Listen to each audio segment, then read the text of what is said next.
한 기업이 독점의 편안함에 취해 있는 사이 발밑에 거대한 균열이 생겼습니다. 바로 배달의 민족입니다. 거의 모든 시장을 차지했던 절대 강자가 왜 갑자기 생존을 걸고 싸워야 하는 처지가 되었을까요? 2024년 12월 수도 서울에서 처음으로 쿠팡이츠에게 1위 자리를 내줬고 시장에서 차지하는 비중은 100명 중 99명에서 59명으로 떨어졌습니다.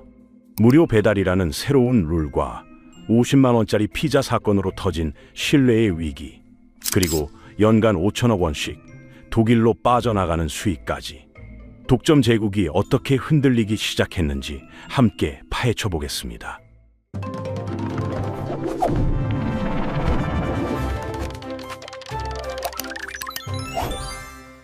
변화의 신호는 우리가 일상에서 느끼는 작은 불편함에서 먼저 시작되었습니다.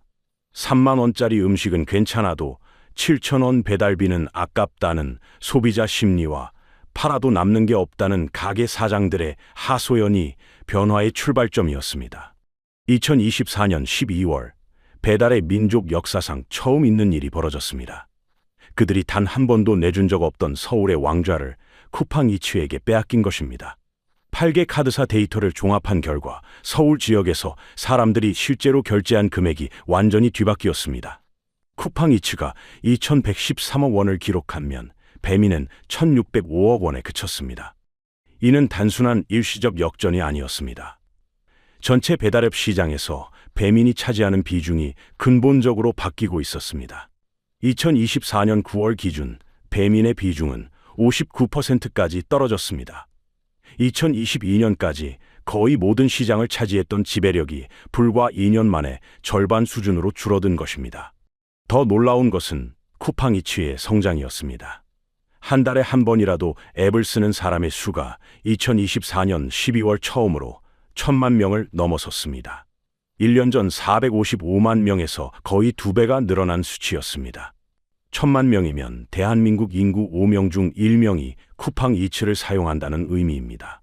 배민을 쓰는 사람은 여전히 2,200만 명으로 많았지만 중요한 변화가 나타나고 있었습니다. 한 번 주문한 고객이 다시 주문하는 비율에서는 쿠팡이츠가 75%로 배민의 71%보다 높았습니다. 또한 한 번 주문할 때 평균 얼마를 쓰는지를 나타내는 수치도 쿠팡이츠가 12만 원으로 배민의 11만 원을 넘어섰습니다. 이는 고객들이 쿠팡이츠에서 더 자주, 더 많이 주문하고 있다는 의미였습니다.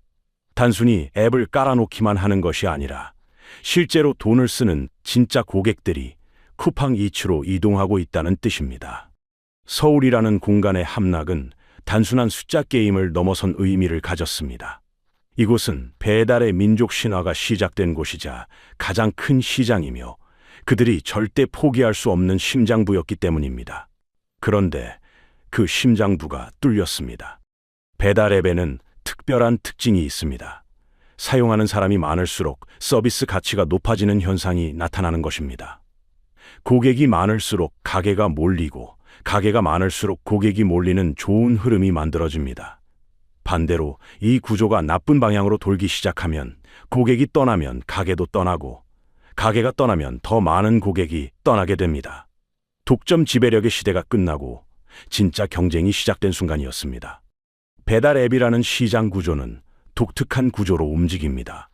가게 사장과 소비자, 그리고 음식을 배달하는 라이더가 삼각형을 만드는데 플랫폼은 가운데에 서서 모든 연결을 조종합니다.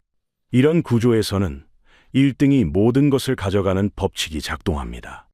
전국 약 70만 개 음식점 중 10곳 중 3곳 이상이 배달앱에 의존하고 있습니다.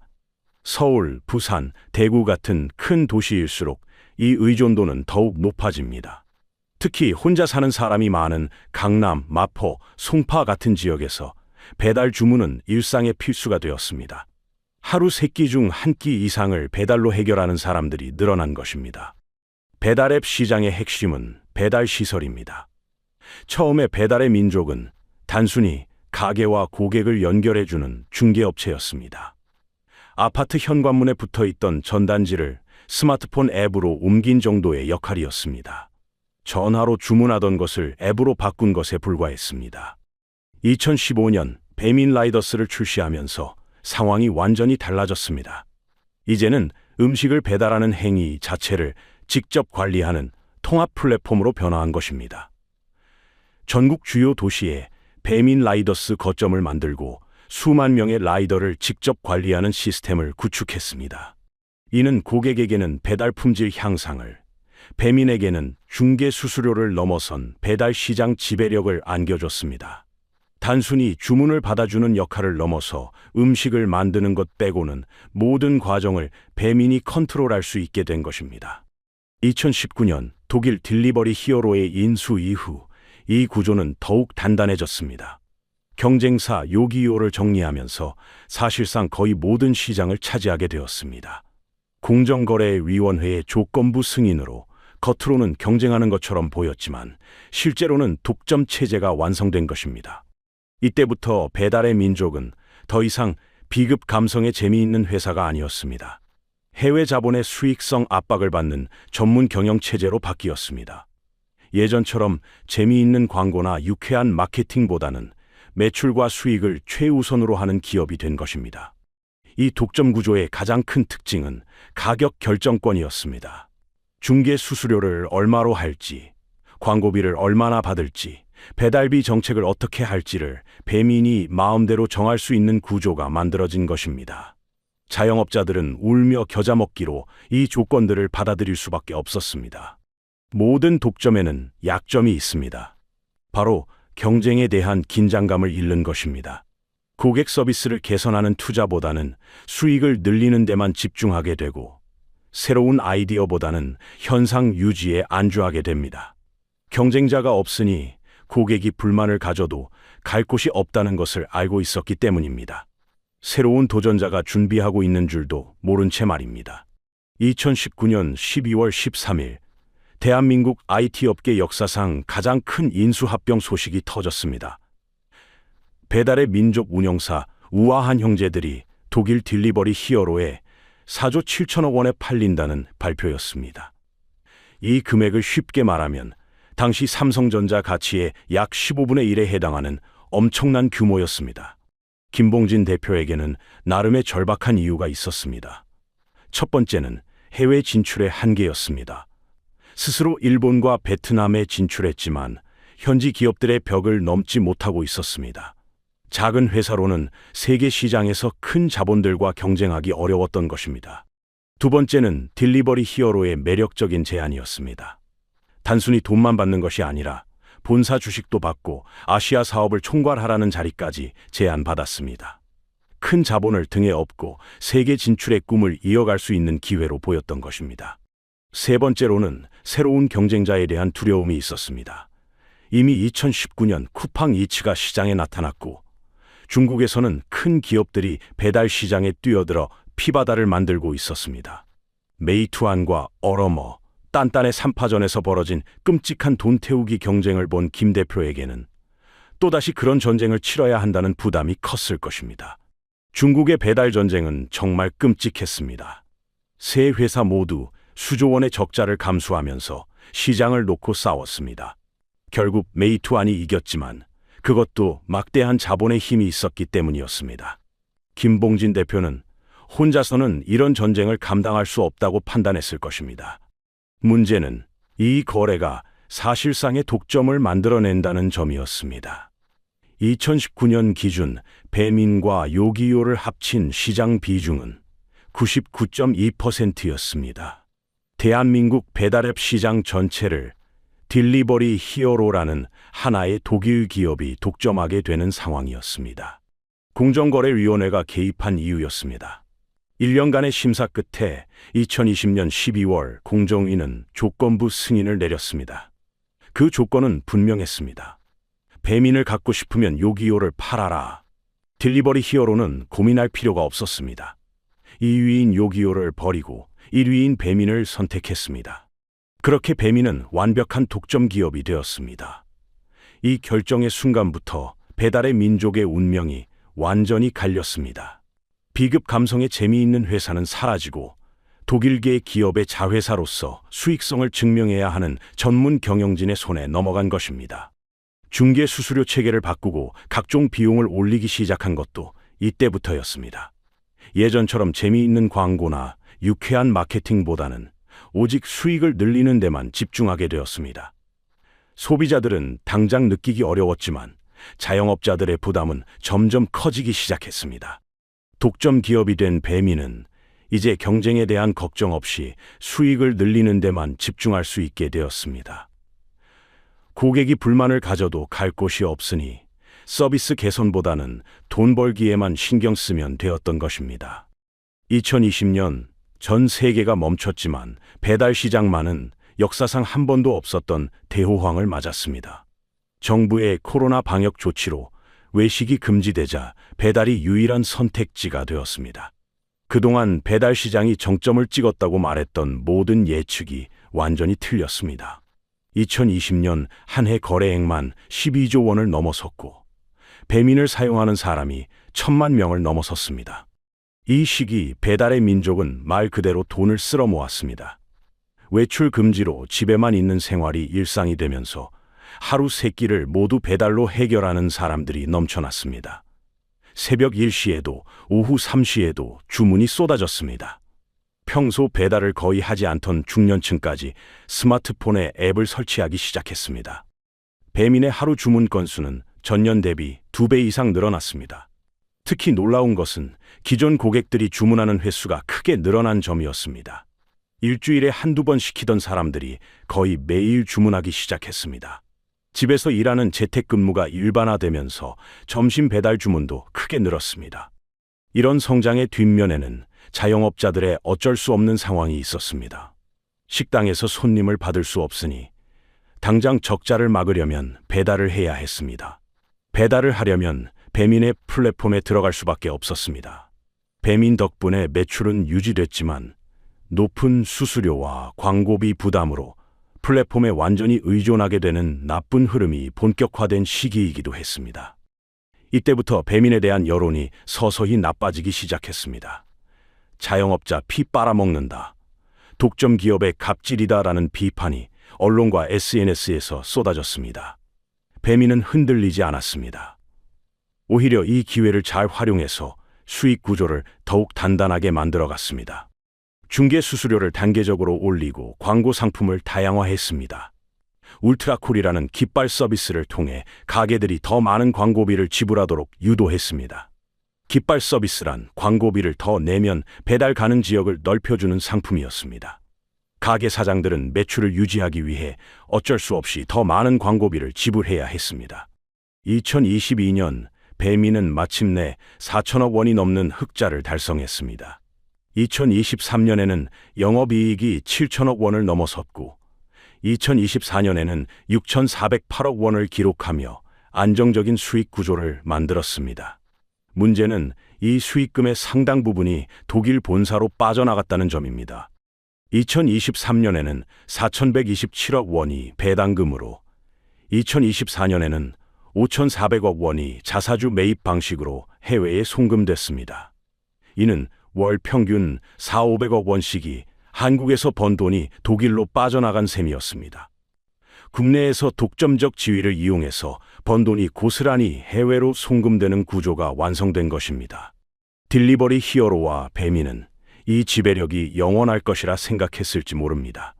이미 배달 시설과 라이더 네트워크까지 완벽하게 장악했고 뚜렷한 경쟁자는 보이지 않았습니다. 코로나라는 특수 상황이 끝나더라도 한번 생긴 배달 습관은 쉽게 바뀌지 않을 것이라는 확신이 있었습니다. 독점의 편안함 속에서 균열이 커지고 있었습니다. 배민이 거둬들이는 막대한 수익의 뒷면에는 자영업자들의 고통과 소비자들의 불만이 차곡차곡 쌓여가고 있었습니다. 그 절정이 2025년 등장한 50만 원짜리 피자였습니다. 금가루를 뿌린 고급 피자가 아니었습니다. 이것은 분노의 표출이자 절망적인 항의였습니다. 사건의 시작은 배민의 일방적인 정책 변경이었습니다. 그동안 운영해왔던 울트라콜, 즉 깃발이라는 제도를 갑자기 중단하기 시작한 것입니다. 자영업자가 광고비를 더 내면 배달 가능 지역을 넓혀주는 서비스였습니다. 7km까지 배달할 수 있었던 가게가 하루아침에 4km로 제한된 것입니다. 울산의 한 피자집 사장이 겪은 일을 보면 그 충격을 알 수 있습니다. 7km까지 배달하던 범위가 4km로 반토막 나면서 며칠 만에 매출이 30-40% 줄어들었습니다. 6-7천 원의 배달비를 기꺼이 내고 주문하던 대단지 아파트의 단골 고객들이 한순간에 사라져버린 것입니다. 열흘 전까지만 해도 정신없이 바빴던 가게가 순식간에 한산해졌습니다. 이는 자영업자에게 죽음의 선고나 다름없었습니다. 50만 원짜리 피자는 바로 이런 비정상적인 독점 구조에 대한 가장 절망적인 항의였습니다. 정상적인 가격으로는 장사가 안 되니 상징적인 의미로 말도 안 되는 가격을 매긴 것이었습니다. 문제는 이런 중대한 변경 사항에 대한 사전 알림 절차조차 제대로 마련되어 있지 않았다는 점입니다. 매출에 직결되는 배달 지역 제한 같은 정책이 일방적 통보로 바뀌었습니다. 자영업자들은 언제 또 어떻게 정책이 바뀔지 모른다며 불안에 떨어야 했습니다. 2025년 10월 공정거래위원회가 나서서 약관 시정 명령을 내린 이유였습니다. 가게 노출 지역 제한 시 통지와 이유 명확화, 정산 보류 조건 구체화 등 총 10개 종류의 불공정 약관을 고치라고 명령했습니다. 정부 기관이 직접 나서서 배민의 일방적 정책 변경을 제재한 것입니다. 소비자들의 불만도 점점 쌓이고 있었습니다. 음식값은 계속 오르고 배달비는 부담스러운 수준이 되었지만 서비스 품질은 그대로였습니다. 주문한 음식이 늦게 오거나 차가운 채로 도착하는 일이 자주 생겼습니다. 고객센터에 문의해도 제대로 된 해결책을 받기 어려웠습니다. 더욱 심각한 것은 수수료의 계속된 인상이었습니다. 2024년 중개 수수료를 9.8%로 올린 데 이어 2025년 4월에는 포장 주문에도 6.8%의 수수료를 전면 도입했습니다. 포장 주문은 고객이 직접 가게에 와서 가져가는 것인데도 수수료를 받기 시작한 것입니다. 자영업자들이 살아남기 위해 결국 음식값을 올릴 수밖에 없는 구조가 만들어졌습니다. 배달비는 무료라고 광고하지만 그 비용이 고스란히 음식값에 포함되는 현실을 소비자들도 서서히 알아차리기 시작했습니다. 한때 유쾌한 광고로 사랑받았던 배민이 이제는 비싼 수수료의 주범이라는 비판을 받게 되었습니다. 2024년 3월 쿠팡이츠가 배달앱 시장에 혁명을 일으켰습니다. 와우 멤버십 가입자 배달비 무제한 무료라는 발표였습니다. 이것은 단순한 할인 이벤트가 아니었습니다. 배달앱 시장의 게임 룰 자체를 바꾸는 혁신이었습니다. 주문 횟수, 금액, 거리 제한 없이 모든 배달비가 영원히 되는 전례 없는 정책이었습니다. 쿠팡이 노린 것은 소비자 심리의 정확한 약점이었습니다. 3만 원짜리 음식은 괜찮아도 7천 원의 배달비는 아깝다는 심리였습니다. 같은 돈을 쓰더라도 따로 나가는 비용은 더 아깝게 느끼는 인간의 특성을 정확히 파악한 것입니다. 쿠팡에게 이 전략이 특히 강력했던 이유는 이미 구축된 와우 회원 기반 때문이었습니다. 로켓 배송과 쿠팡 플레이를 위해 이미 1,500만 명의 와우 회원을 확보한 상태였습니다. 이들에게는 그저 쿠팡이츠 앱을 켜기만 하면 배달비가 영원히 무료였습니다. 배민을 쓸 이유가 갑자기 사라진 것입니다. 특히 혼자 사는 사람들의 반응이 굉장했습니다. 최소 주문 금액을 맞추기 위해 억지로 양 많은 음식을 시키거나 비싼 1인분 배달비를 감수할 필요가 없어졌기 때문입니다. 혼자 사는 사람들에게는 정말 혁신적인 변화였습니다. 1인 가구가 전체 가구의 30%를 넘어서는 상황에서 이런 변화는 굉장한 영향력을 가졌습니다. 쿠팡에게 쿠팡이츠는 그 자체로 돈을 버는 사업이 아니었습니다. 와우 멤버십 회원을 묶어두는 수단이자 음식 배달을 통해 확보한 라이더망을 이용해 자사 상품을 즉시 배송하는 배송 전략의 일환이었습니다. 한 번 가입하면 빠져나가기 어려운 구조를 만드는 전략인 것입니다. 배민도 가만히 있지는 않았습니다. 쿠팡이 강수를 둔 바로 다음 주 기존의 소액의 배달비를 받던 알뜰 배달을 무료로 바꾸었습니다. 4월에는 최소 주문 금액 없이 1인분만 배달해주는 서비스도 시작했습니다. 여기에는 치명적인 함정이 숨어 있었습니다. 무료 배달을 시행하면서 배민은 수수료를 높여 그 부담을 고스란히 가게 사장들에게 넘겼습니다. 고객에게는 무료지만 결국 사장들이 더 많은 수수료를 내야 하는 구조였습니다. 이는 근본적인 해결책이 아니라 임시 방편에 불과했습니다. 결과는 분명했습니다. 쿠팡이츠의 한 달 사용자 수는 2024년 12월 1,000만 명을 넘어섰고, 한 번 주문한 고객이 다시 주문하는 비율은 75%로 배민의 71%를 넘어섰습니다. 한 번 주문할 때 평균 쓰는 금액도 12만 원으로 배민의 11만 원보다 높았습니다. 고객들이 쿠팡이츠에서 더 자주, 더 많이 주문하고 있다는 의미였습니다. 여기서 두 회사의 근본적인 다른 점이 드러났습니다. 배달의 민족은 배달 앱이 주력 사업인 기업으로 수익의 대부분이 중개 수수료와 광고에서 나옵니다. 수익이 줄어들면 회사가 위험해집니다. 쿠팡은 온라인 쇼핑과 배송이 주력인 큰 기업입니다. 쿠팡이츠는 그 큰 시장 구조의 일부일 뿐이었습니다. 규모 자체가 다른 싸움이 시작된 것입니다. 쿠팡의 맹공만으로도 벅찬 상황에서 새로운 적이 나타났습니다. 신한은행이 운영하는 땡겨요였습니다. 2025년 시장 비중은 여전히 작았지만 전년 대비 성장률은 무려 221%에 달했습니다. 더 위협적인 것은 그들이 내세운 다른 점 전략이었습니다. 땡겨요의 무기는 매우 파격적인 수수료 정책이었습니다. 배민과 쿠팡이 9%가 넘는 수수료를 뗄 때 땡겨요는 2% 이하의 수수료만 받았습니다. 또한 당일 정산이라는 놀라운 조건도 내걸었습니다. 기존 플랫폼들이 일주일 정도 걸리는 정산을 당일에 해주겠다는 것이었습니다. 땡겨요는 지자체와 손잡고 공공 배달앱의 지위를 확보하며 정부 지원을 등에 업고 성장했습니다. 서울사랑 상품권이나 경기 지역 화폐 같은 지역 화폐로 결제하면 큰 할인 혜택을 받을 수 있었습니다. 저렴한 수수료와 빠른 정산으로 소상공인과 함께 성장한다는 긍정적 이미지까지 쌓아 올렸습니다. 배민은 이제 세 방향에서 사방에서 공격받는 상황이 되었습니다. 앞에서는 쿠팡의 무료 배달과 땡겨요의 저가 수수료라는 압박이 몰아쳤습니다. 뒤에서는 자영업자들의 원망과 소비자들의 불만이 쌓여갔습니다. 독점 기업에서 사방에서 공격받는 수비군으로 전락한 것입니다. 방어를 위한 비용도 만만치 않았습니다. 무료 배달 경쟁에 맞서기 위해 2024년 9월 배민클럽이라는 구독 서비스를 출시했습니다. 월 3,990원으로 쿠팡 와우 멤버십 가격의 절반 수준이었지만 경쟁력에서는 한계가 있었습니다. 이미 1,500만 와우 회원이 쇼핑, 동영상 서비스, 배달까지 아우르는 굉장한 혜택을 누리고 있었기 때문입니다.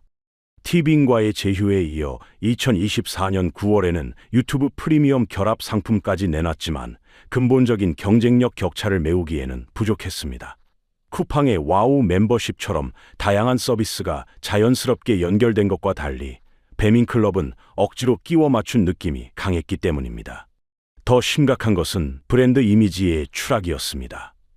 한때 유쾌한 광고로 전 국민의 사랑을 받았던 배민이 이제는 비싼 수수료의 주범, 배달비에 고통받게 하는 기업이라는 비판을 받게 되었습니다. 혁신과 재미로 시작된 브랜드가 독점의 갑질로 인식되는 상황에 직면한 것입니다. 여론조차 복잡하게 돌아가고 있었습니다.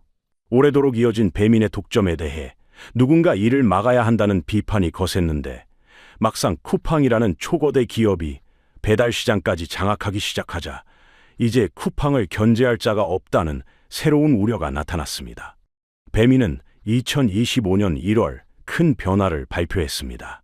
중개 수수료를 기존 9.8%에서 27.8%로 대폭 낮추고 1,000억 원 규모의 소상공인 금융 지원도 약속했습니다.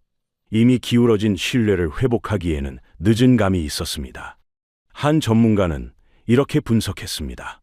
플랫폼은 한 번 뒤로 밀리면 과거 요기요가 그랬던 것처럼 계속 밀리게 되어 있습니다.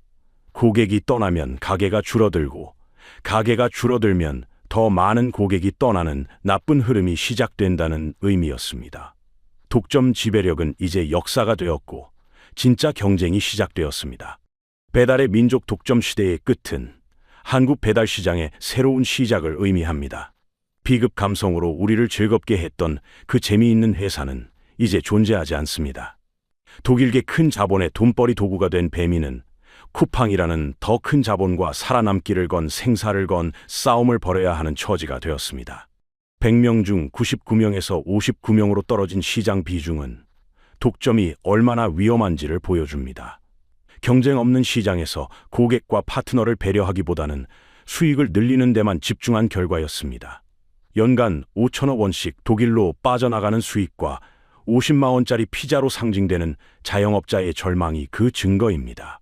서울이라는 심장부를 잃은 것은 단순한 지역별 변화가 아닙니다. 배민 신화가 시작된 바로 그곳에서 새로운 강자가 나타났다는 의미입니다. 쿠팡 이츠의 1,500만 와우 회원 기반과 무제한 자금력은 배민이 쌓아온 모든 방어선을 쓸모없게 만들었습니다. 이제 시작된 경쟁이 과연 모두에게 도움이 될까요? 소비자들은 당장 무료 배달의 혜택을 누리고 있지만 큰 자본 간의 돈 태우기 경쟁이 끝나면 그 비용은 결국 소비자에게 돌아올 가능성이 높습니다. 자영업자들은 플랫폼 간 경쟁으로 수수료 부담이 줄어들 것으로 기대하지만 새로운 독점이 만들어지면 오히려 큰 종속을 겪을 수도 있습니다. 쿠팡의 굉장한 자금력과 시장 구조는 배민과는 다른 수준의 독점을 만들어낼 수 있는 조건입니다. 배민 시대의 독점과는 형태가 다르지만 결국 큰 자본이 시장을 지배하는 구조는 비슷할 수 있습니다. 땡겨요 같은 공공성을 내세운 플랫폼이 의미 있는 대안이 될 수 있을지도 지켜봐야 할 문제입니다. 배달의 민족이 이 위기를 극복할 수 있을지는 여전히 미지수입니다. 2025년 발표한 대대적인 수수료 인하와 상생 방안이 잃어버린 신뢰를 회복할 수 있을지가 관건입니다. 분명한 것은 독점의 시대는 끝났다는 사실입니다. 이제 경쟁에서 살아남으려면 고객의 마음을 다시 사로잡고 자영업자와 진정한 상생 방안을 찾으며 무엇보다 잃어버린 신뢰를 회복해야 합니다. 단순히 수수료를 낮추는 것을 넘어서 플랫폼과 파트너가 함께 성장할 수 있는 새로운 모델을 만들어야 합니다. 배달의 민족에서 쿠팡의 민족으로, 아니면 진정한 상생의 민족으로 갈 것인지는 우리 모두의 선택에 달려 있습니다. 독점에서 경쟁으로, 그리고 경쟁에서 상생으로 나아갈 수 있을 때 비로소 건강한 배달 시장 구조가 만들어질 것입니다. 독점의 시대는 끝났고 이제 진정한 경쟁과 상생의 시대가 시작되었습니다. 독점에서 경쟁으로 바뀐 배달 시장의 변화 속에서 우리는 중요한 교훈을 얻을 수 있습니다. 다음 영상에서는 쿠팡 이츠가 어떻게 1,500만 와우 회원을 무기로 배달 시장의 판도를 완전히 바꿔놓았는지, 그리고 이것이 우리 일상에 어떤 변화를 가져올지 자세히 분석해 보겠습니다. 여러분은 어떻게 생각하십니까? 배민의 독점이 무너지는 것이 소비자에게 정말 도움이 될까요? 아니면 쿠팡이라는 더 큰 독점이 생겨나는 것은 아닐까요? 댓글로 의견을 남겨주시면 다음 영상 제작에 큰 도움이 됩니다. 더 깊이 있는 분석과 다음 영상을 빠르게 만나보고 싶으시다면 구독과 좋아요를 눌러주시길 바랍니다. 다음 영상에서 뵙겠습니다. 많은 기대 부탁드립니다.